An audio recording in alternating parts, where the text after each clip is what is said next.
21次 ，U 手一共10紅，一共21次，仲有 UFC 歷史上第2多嘅勝利場數，一共24次。果然係人民的冠軍啊 ！Charles do Bronx Oliveira。UFC 里約站台上台下都雲集咗唔少巴西大軍嘅明星拳手，最令人興奮嘅莫過於喺家鄉重回勝利嘅 Oliveira， 成功喺地面搞殺咗 Gamrot 之後，聽到巴西觀眾嘅歡呼 ，Oliveira 都忍唔住淚水。經歷咗 UFC 317嘅慘敗之後，喺職業生涯上急切需要一場勝利重新建立信心，或者安安穩穩咁樣贏到比賽已經足以滿足到拳迷。不過唔打得刺激啲，又唔積極尋求終結對手嘅話，又點可能係拉哥嘅風格呢？距離上一戰只係短短嘅3個半月左右 ，Oliveira 就攞翻勝利嘅感覺。首先第一樣嘢要做嘅就係休養，保護好個下巴。賽後訪問 Oliveira 就劍指 Max Holloway 嘅 BMF 腰帶，若果真係打得贏 Max Holloway，手持住 BMF 嘅腰帶，唔係就係挑戰冠軍嘅門票咩？就算打唔贏要退役，亦都貢獻咗一場 BMF 大戰，絕對對得起觀眾有餘。2026年嘅目標就希望 Oliveira 可以一雪前恥，用 BMF 腰帶同埋輕量級嘅冠軍腰帶作為自己嘅退役禮物。呢一個劇本夠吸引啦啩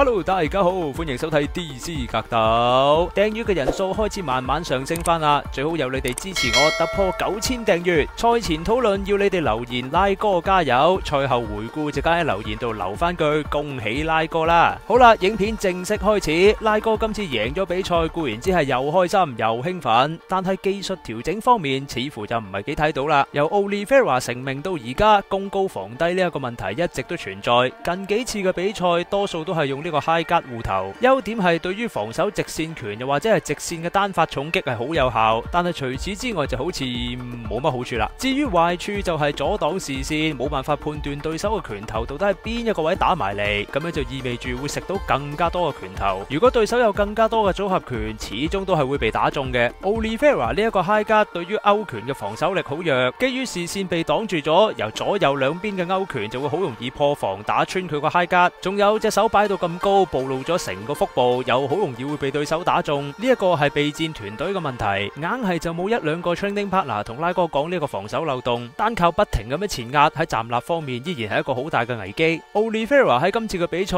依然係靠極具侵略性嘅站立同埋強大嘅地面能力將 Gamrot 打敗。先用咗腿法開路，反正對自己嘅柔術有信心，到咗地面都唔驚佢，一邊引誘對手剔單，一邊前壓進攻，唔俾 Gamrot 有喘息嘅機會。果然 Gamrot 真係剔單。Oliveira 亦都順勢展開咗地面 clinch。題外話，拉哥又同裁判講 Gamrot 有犯規捉拳套，不過唔驚啦，都有晒面對犯規嘅經驗咯。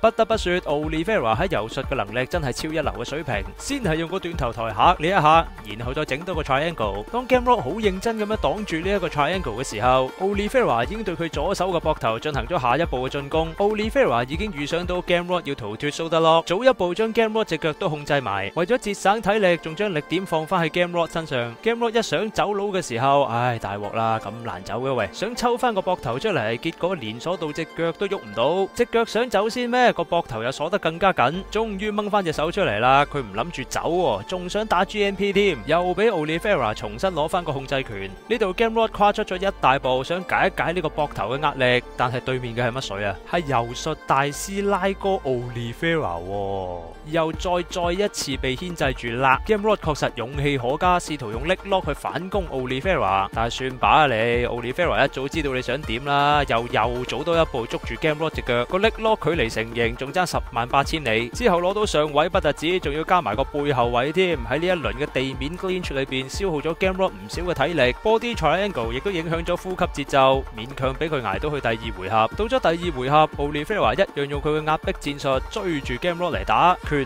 腿 clinch 不停咁樣進攻。 Gamrot 嘅站立反擊都冇乜太大嘅效果，命中咗拉哥都頂得住。喺摸清咗 Gamrot 嘅底牌之後， Oliveira 亦都唔浪費時間，直接發動剔單，仲要係成個人都舉舉起身嘅暴力剔燈，力量方面好似提升咗唔少喎。再喺地面布置 neck choke，呢個準確啲咁講呢，應該係以 neck choke 嘅手法去鎖佢嘅下巴，亦即係 face crank。結果 Oliveira 就增加咗多一次降服勝利嘅次數，達到咗驚人嘅17次降服，21次終結對手，能夠喺家鄉度重回勝利，感覺真係好正啊！希望下年拉哥再打嗰陣時，團隊真係可以為 Oliveira 作出更大嘅調整，更有效嘅作戰方案。UFC 里約站，再一次恭喜拉哥！中意我嘅觀眾記得 like、share 同埋 subscribe 我嘅 channel，亦都可以 follow 埋我 IG 啊！我哋下次見，拜拜。